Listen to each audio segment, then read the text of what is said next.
Judges 7:1 to 8:17. So Jerubbaal, that is Gideon, and his army got up early and went as far as the spring of Harod. The armies of Midian were camped north of them in the valley near the hill of Amare. The Lord said to Gideon, "You have too many warriors with you. If I let all of you fight the Midianites, the Israelites will boast to me that they saved themselves by their own strength. Therefore, tell the people, whoever is timid or afraid may leave this mountain and go home." So 22,000 of them went home, leaving only 10,000 who were willing to fight. But the Lord told Gideon, "There are still too many.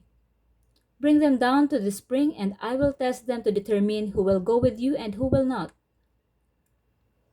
When Gideon took his warriors down to the water, the Lord told him, "Divide the men into two groups. In one group, put all those who cup water in their hands and lap it up with their tongues like dogs. In the other group, put all those who kneel down and drink with their mouths in the stream." Only 300 of the men drank from their hands. All the others got down on their knees and drank with their mouths in the stream. The Lord told Gideon, "With these 300 men, I will rescue you and give you victory over the Midianites. Send all the others home." So Gideon collected the provisions and ram's horns of the other warriors and sent them home. But he kept the 300 men with him. The Midianite camp was in the valley just below Gideon. That night, the Lord said, "Get up, go down into the Midianite camp, for I have given you victory over them. But if you are afraid to attack, go down to the camp with your servant Purah. Listen to what the Midianites are saying, and you will be greatly encouraged. Then you will be eager to attack." So Gideon took Purah and went down to the edge of the enemy camp. The armies of Midian, Amalek, and the people of the east had settled in the valley like a swarm of locusts. Their camels were like grains of sand on the seashore, too many to count. Gideon crept up just as a man was telling his companion about the dream. The man said, "I had this dream, and in my dream a loaf of barley bread came tumbling down into the Midianite camp. It hit a tent, turned it over, and knocked it flat." His companion answered, "Your dream can mean only one thing. God has given Gideon son of Joash the Israelite victory over Midian and all its allies." When Gideon heard the dream and its interpretation, he bowed in worship before the Lord. Then he returned to the Israelite camp and shouted, "Get up, for the Lord has given you victory over the Midianite hordes." He divided the 300 men into three groups and gave each man a ram's horn and a clay jar with a torch in it. Then he said to them, "Keep your eyes on me. When I come to the edge of the camp, do just as I do. As soon as I and those with me blow the ram's horns, blow your horns too, all around the entire camp, and shout, 'For the Lord and for Gideon.'" It was just after midnight, after the changing of the guard, when Gideon and the 100 men with him reached the edge of the Midianite camp.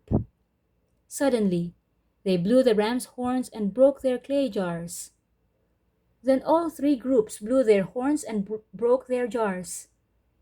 They held the blazing torches in their left hands and the horns in their right hands, and they all shouted, "A sword for the Lord and for Gideon!"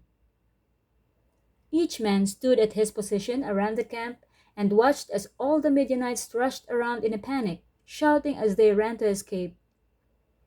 When the 300 Israelites blew their ram's horns, the Lord caused the warriors in the camp to fight against each other with their swords.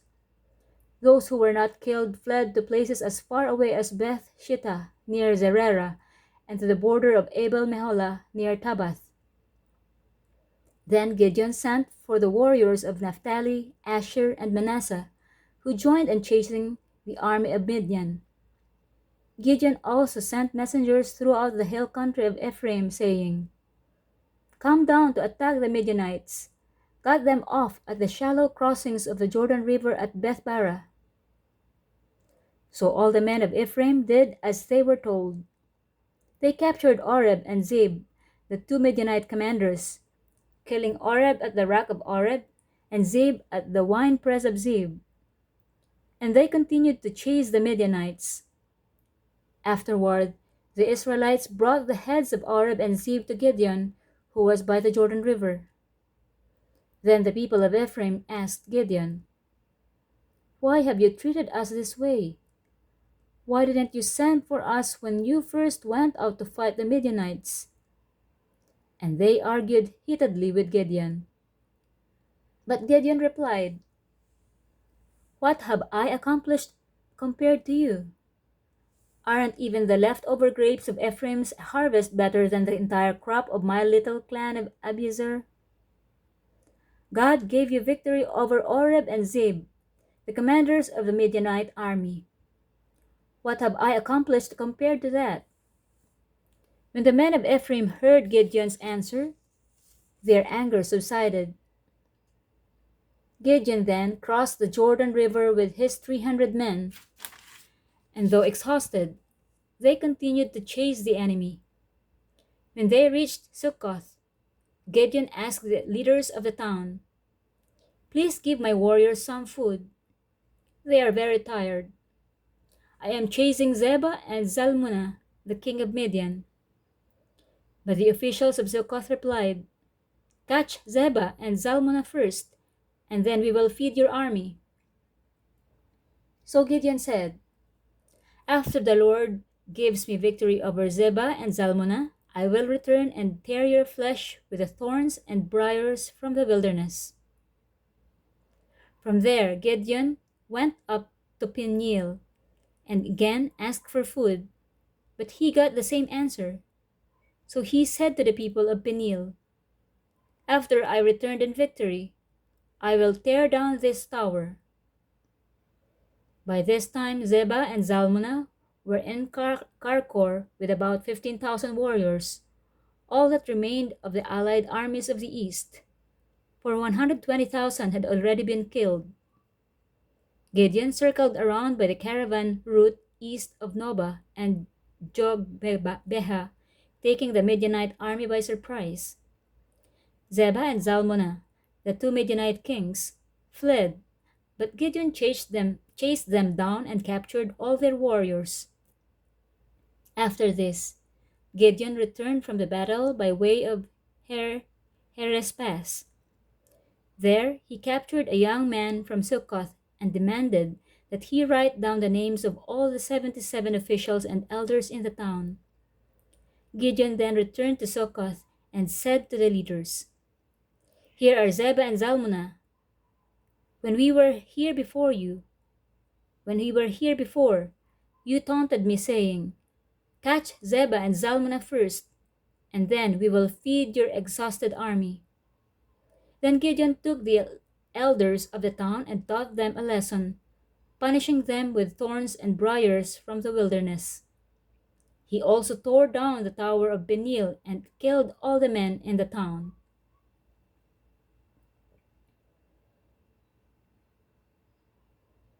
Luke 23:13-43. Then Pilate called together the leading priests and other religious leaders along with the people, and he announced his verdict. "You brought this man to me, accusing him of leading a revolt. I have examined him thoroughly on this point in your presence and find him innocent." Herod came to the same conclusion and sent him back to us. "Nothing this man has done calls for the death penalty. So I will have him flogged, and then I will release him." Then a mighty roar rose from the crowd, and with one voice they shouted, "Kill him and release Barabbas to us." Barabbas was in prison for taking part in an insurrection in Jerusalem against the government and for murder. Pilate argued with them because he wanted to release Jesus. But they kept shouting, "Crucify him! Crucify him!" For the third time he demanded, "Why? What crime has he committed? I have found no reason to sentence him to death, so I will have him flogged and then I will release him." But the mob shouted louder and louder, demanding that Jesus be crucified, and their voices prevailed. So Pilate sentenced Jesus to die as they demanded. As they had requested, he released Barabbas, the man in prison for insurrection and murder. But he turned Jesus over to them to do as they wished. As they led Jesus away, a man named Simon, who was from Cyrene, happened to be coming in from the countryside. The soldiers seized him and put the cross on him and made him carry it behind Jesus. A large crowd trailed behind, including many grief-stricken women. But Jesus turned and said to them, "Daughters of Jerusalem, don't weep for me, but weep for yourselves and for your children. For the days are coming when they will say, 'Fortunate indeed are the women who are childless, the wombs that have not borne a child, and the breasts that have never nursed.' People will beg the mountains, 'Fall on us,' and plead with the hills, 'Bury us.' For if these things are done when the tree is green, what will happen when it's dry?" Two others, both criminals, were led out to be executed with him. When they came to a place called the Skull, they nailed him to the cross. And the criminals were also crucified, one on his right and one on his left. Jesus said, "Father, forgive them, for they don't know what they are doing." And the soldiers gambled for his clothes by throwing dice. The crowd watched, and the leaders scoffed. "He saved others," they said. "Let him save himself if he is really God's Messiah, the chosen one." The soldiers mocked him, too, by offering him a drink of sour wine. They called out to him, "If you are the king of the Jews, save yourself." A sign was fastened above him with these words, "This is the King of the Jews." One of the criminals hanging beside him scoffed, "So you're the Messiah, are you? Prove it by saving yourself, and us too, while you're at it." But the other criminal protested, "Don't you fear God even when you have been sentenced to die? We deserve to die for our crimes, but this man hasn't done anything wrong." Then he said, "Jesus, remember me when you come into your kingdom." And Jesus replied, "I assure you, today you will be with me in paradise."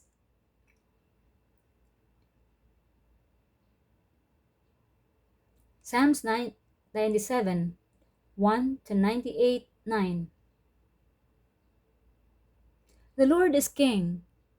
Let the earth rejoice. Let the farthest coastlands be glad. Dark clouds surround him. Righteousness and justice are the foundation of his throne. Fire spreads ahead of him and burns up all his foes. His lightning flashes out across the world. The earth sees and trembles. The mountains melt like wax before the Lord of all the earth. The heavens proclaim his righteousness. Every nation sees his glory. Those who worship idols are disgraced, all who brag about their worthless gods, for every god must bow to him. Jerusalem has heard and rejoiced, and all the towns of Judah are glad because of your justice, O Lord. For you, O Lord, are supreme over all the earth. You are exalted far above all gods. You who love the Lord hate evil. He protects the lives of his godly people and rescues them from the power of the wicked. Light shines on the godly, and joy on those whose hearts are right. May all who are godly rejoice in the Lord and praise his holy name. Sing a new song to the Lord, for he has done wonderful deeds. His right hand has won a mighty victory. His holy arm has shown his saving power. The Lord has announced his victory and has revealed his righteousness to every nation. He has remembered his promise to love and be faithful to Israel. The ends of the earth have seen the victory of our God. Shout to the Lord, all the earth. Break out in praise and sing for joy. Sing your praise to the Lord with a harp and melodious song, with trumpets and the sound of the ram's horn. Make a joyful symphony before the Lord, the King. Let the sea and everything in it shout his praise. Let the earth and all living things join in. Let the rivers clap their hands in glee. Let the hills sing out their songs of joy before the Lord, for he is coming to judge the earth. He will judge the world with justice and the nations with fairness. Proverbs 14:7-8. Stay away from fools, for you won't find knowledge on their lips. The prudent understand where they are going, but fools deceive themselves.